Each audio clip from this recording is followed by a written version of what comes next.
तो ये बता दें आपको, नेपाल की जो स्थिति है इसको लेकर लखनऊ से एक खबर सामने आई है, जहां नेपाल की स्थिति को लेकर यूपी में भी अलर्ट हुआ है। भारत नेपाल बॉर्डर पर हाई अलर्ट जारी कर दिया गया है। सीएम योगी के आदेश पर अलर्ट हुआ है। 24/7 हाई अलर्ट पर रहने का निर्देश दे दिया गया है। डीजीपी राजीव कृष्ण का अधिकारियों को निर्देश हुआ। सुरक्षा व्यवस्था को और मजबूत करने का निर्देश दिया गया है। बॉर्डर इलाके में अतिरिक्त पुलिस बल की तैनाती की गई है। गश्त और निगरानी को और मजबूत कर दिया गया है। एक विशेष नियंत्रण कक्ष स्थापित किया गया। 3 हेल्पलाइन नंबर, एक व्हाट्सएप नंबर जारी किया गया है। और ये बता दें आपको, सोशल मीडिया पर निगरानी रखने का निर्देश हुआ है। पोस्ट की सतत निगरानी करने के निर्देश दिए गए हैं। संवेदनशील सूचना पर भी निगरानी के निर्देश हुए हैं। तो पड़ोसी देश नेपाल हिंसा की आग में पूरी तरीके से जल गया है, झुलस गया है। भयानक बवाल के बाद नेपाल में मौजूद भारतीय अपने देश को लौट रहे हैं, तो वहीं यूपी में नेपाल की सीमा से लगे वाले जिलों में अलर्ट जारी हो गया है। बॉर्डर पर सख्ती बढ़ा दी गई है। सघन चेकिंग अभियान चलाया जा रहा है।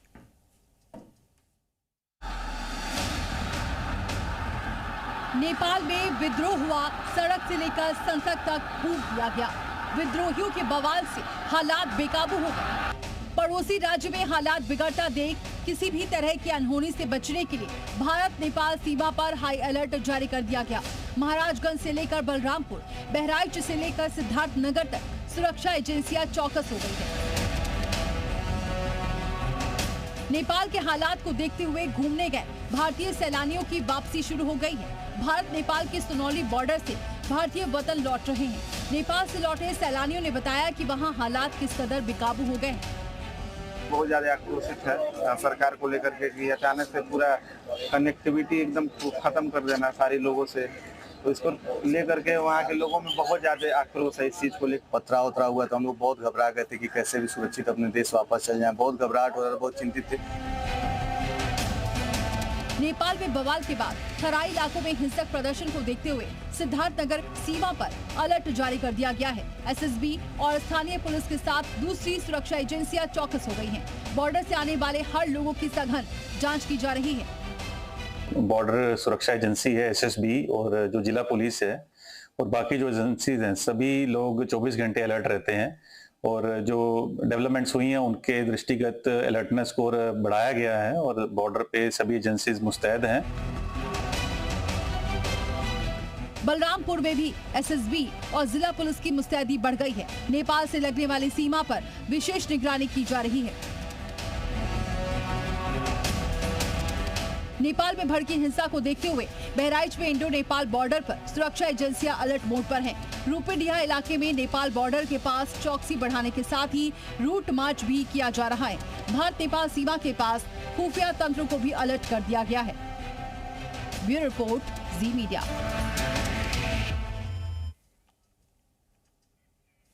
तो नेपाल में राजनीतिक संकट और हिंसक प्रदर्शनों के कारण महाराजगंज के सोनोली बॉर्डर पर भी सुरक्षा बढ़ा दी गई है। प्रदर्शनकारियों ने नेपाल के महत्वपूर्ण संस्थानों और नेताओं के घरों पर हमला किया और ऐसे में अब सुरक्षा यहां पर बढ़ाई गई है। नेपाल हिंसा को लेकर नेपाल के पहले प्रधानमंत्री कुंवर इंद्रजीत सिंह के ग्रैंडसन यशवंत शाह का बयान भी सामने आ गया। उन्होंने कहा कि जेनजी का प्रदर्शन करप्शन के लिए था, उसको सोशल मीडिया से जोड़ दिया गया, जो कि गलत है। उन्होंने हिंसा के पीछे विदेशी ताकत होने से भी इनकार किया।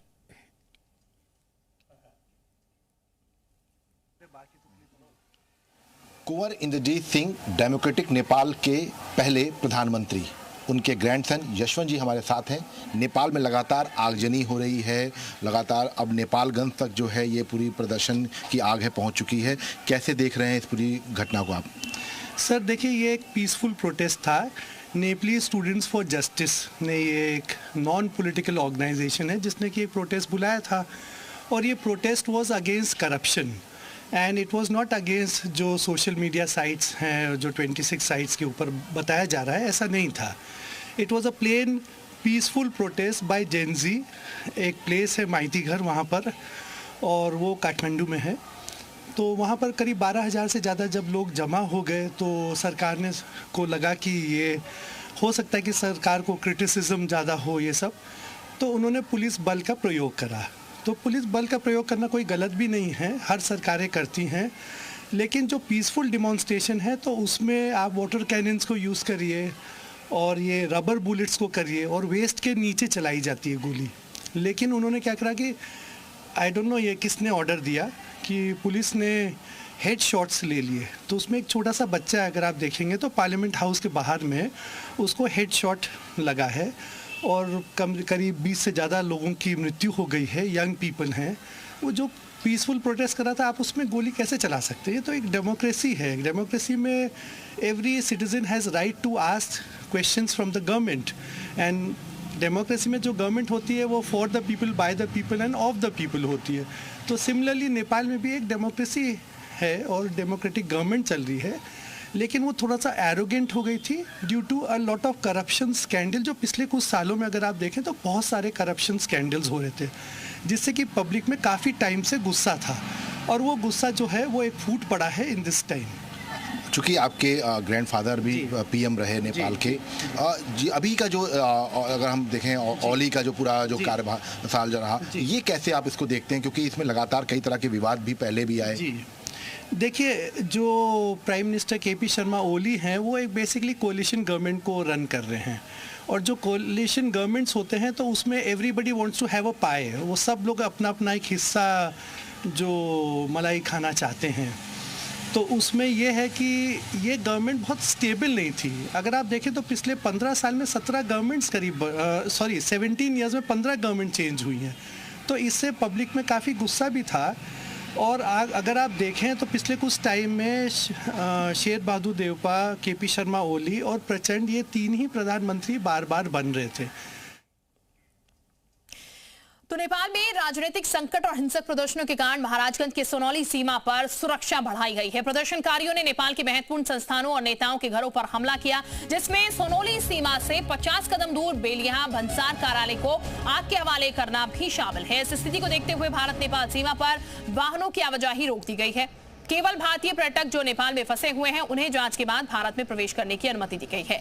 इसके अलावा नेपाल के नागरिक जो भारत से नेपाल जाना चाहते हैं उन्हें भी जाने दिया जा रहा है। यूपी सरकार के निर्देश पर महाराजगंज के जिलाधिकारी और पुलिस अधीक्षक सीमा पर तैनात हैं। नेपाल में केपी ओली के इस्तीफा के बाद भी हालात बद से बदतर होते जा रहे हैं। जहां एक तरफ प्रदर्शनकारियों के द्वारा काठमांडू समेत तमाम बड़े शहरों पर प्रदर्शन किया जा रहा था, तो वहीं भारत नेपाल के सोनौली सीमा से सटे हुए बेलैया भंसार कार्यालय पे भी प्रदर्शनकारियों के द्वारा भंसार कार्यालय पर आग लगा दिया गया, जिसके बाद से ही भारत नेपाल की सीमा पर एसएसबी और पुलिस के जवान पूरी तरह से अलर्ट हो गए हैं। वहीं भारत सरकार ने ये एडवाइजरी भी जारी की है कि जो भारतीय पर्यटक है वो नेपाल नहीं जाए। आपको बता दें कि हम इस वक्त मौजूद हैं भारत नेपाल के सोनौली सीमा पर, और आप हमारे पीछे तस्वीरों में देख सकते हैं यहाँ पर नेपाल के हालात के बाद यहाँ पर पूरी तरह से एसएसबी और पुलिस फोर्स को तैनात कर दिया गया है और गाड़ियों पर पूरी तरह से रोक लगा दिया गया है। सिर्फ पब्लिक मूवमेंट्स होने दिया जा रहा है।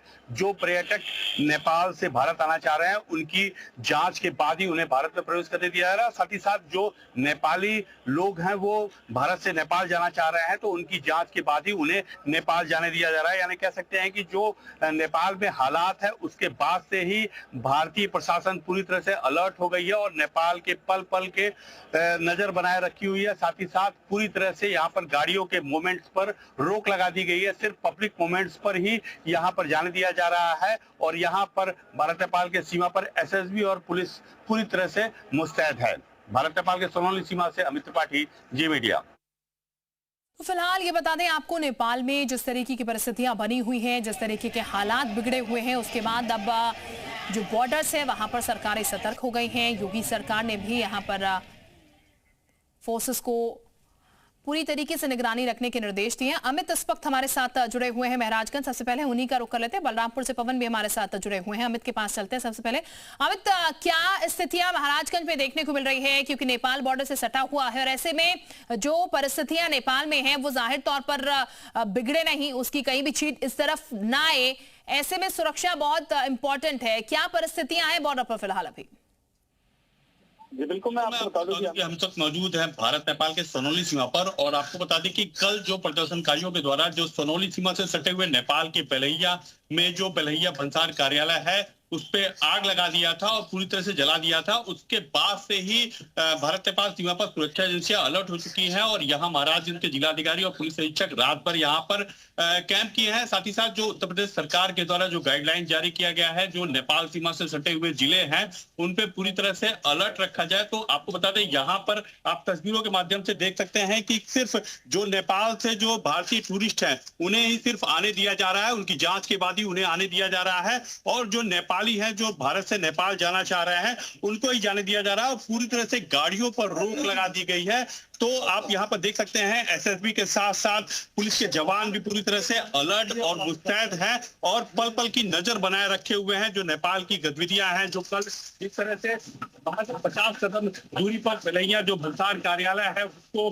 आग लगा दिया गया था, उसके बाद से ही यहाँ पर सुरक्षा एजेंसियां पूरी तरह से अलर्ट है और आप देख सकते हैं किस तरह से यहाँ पर बैरिकेडिंग किया गया है और जो भारतीय टूरिस्ट हैं जो नेपाल में फंसे हुए हैं यहाँ पर जांच के बाद उन्हें आने दिया जा रहा है और गाड़ियों पर पूरी तरह से रोक लगा दी गई है। और क्या जो नेपाली हैं वो जो भारत में काम करते हैं, जो नेपाल जाना चाह रहे हैं, उनको बस केवल जाने दिया जा रहा है। तो कह सकते हैं कि जो कल से ये घटना हुआ है, जो सोनौली बॉर्डर से महज 50 कदम दूर नेपाल में जिस तरह से प्रदर्शनकारियों के द्वारा आगजनी की घटना को अंजाम दिया गया है, उसके बाद से ही महाराजगंज जनपद के भारत नेपाल सीमा पर एसएसबी और पुलिस के साथ साथ तमाम सुरक्षा एजेंसियां पूरी तरह से अलर्ट है। और आप देख सकते हैं यहाँ पर जो नेपाल सीमा है वहां पर नेपाल की क्या पुलिस फोर्स और सेना वहां पर और जो भारतीय जो काम करने वाले हैं, आप देख सकते हैं तस्वीरों के माध्यम से, जो नेपाल में काम करने के लिए गए थे वो अब धीरे धीरे भारत वापस आ रहे हैं। तो उनकी जांच के बाद ही उन्हें फिर भारत में प्रवेश करने दिया जा रहा है। और सरकार की भी ये पहल बनी हुई है कि जो भी भारतीय नेपाल में फंसे हुए हैं, चूंकि नेपाल के हालात काफी अच्छे नहीं है और पिछले 2 दिन से वहां पर प्रदर्शनकारियों के द्वारा बवाल किया जा रहा है और आज भी अंदेशा जताया जा रहा है कि नेपाल में बवाल होगा। उसको देखते हुए जो भारतीय काम करने वाले लोग और जो पर्यटक फंसे हुए हैं, सरकार की भी नजर बनी हुई है। कुछ जिलाधिकारी और पुलिस अधीक्षक के द्वारा नेपाल के अधिकारियों से और जो गाड़ियां वहां नेपाल में भारतीय नंबर की पकड़ी गई है उनको भी सुरक्षित भारत में प्रवेश करने बिल्कुल, यानी कि पूरी तरीके से चाक चौबंद तैयारियां यहाँ पर देखने को मिल रही है। पवन का भी हम जरा रुक कर लेते हैं, उनके पास भी चलते हैं। पवन हमारे साथ इस वक्त जुड़े हुए हैं। पवन, हम लगातार देख रहे हैं किस तरीके की सिक्योरिटी देखने को मिल रही है। बलरामपुर की अगर बात की जाए, यहाँ पर क्या तस्वीर देखने को मिल रही है, किस तरीके की सुरक्षा है, कितनी चाक चौबंदी देखने को मिल रही है? क्योंकि यहाँ बॉर्डर के क्षेत्र में नेटवर्क की बड़ी समस्या होती है, इसलिए वहाँ से लाइव होना संभव नहीं है। क्योंकि बॉर्डर की अगर हम स्थिति की बात करें तो वहाँ पर सशस्त्र सीमा बल की जो है सतत निगरानी में सारी चीजें हो रही है। पर्यटन स्थल से जो कोयलाबाद से आने वाले हैं उनको रोका जा रहा है, क्योंकि बहुत आवश्यक होने पर ही जाने दिया जा रहा है। इसके साथ ही जिलाधिकारी ने रात्रि में एसपी के साथ व बड़े अधिकारियों के साथ पहुंच के वहाँ पर स्थितियों का जायजा लिया है। इसके साथ ही वहाँ से जो भी प्रवेश हो रहे हैं या जो गाड़ियां आ रही हैं उन्हें विशेष निगरानी और चेकिंग के बाद ही बलरामपुर में प्रवेश किया जा रहा है। क्योंकि अन्य जगहों पर हो रहे प्रदर्शन और आगजनी को देखते हुए बलरामपुर में कोयलाबाद को लेकर पूरी पुलिस प्रशासन फोर्स अलर्ट है और लगातार जिला के अधिकारी जो है, बड़े अधिकारी हैं, चाहे पुलिस फोर्स हो या फिर एसएसबी हो, निगरानी कर रहे हैं। जी बिल्कुल, हमारे साथ पवन बने हुए थे और हमारे दूसरे सहयोगी भी लगातार बने हुए हैं। अमित, बहुत शुक्रिया आप दोनों का तमाम जानकारी देने के लिए।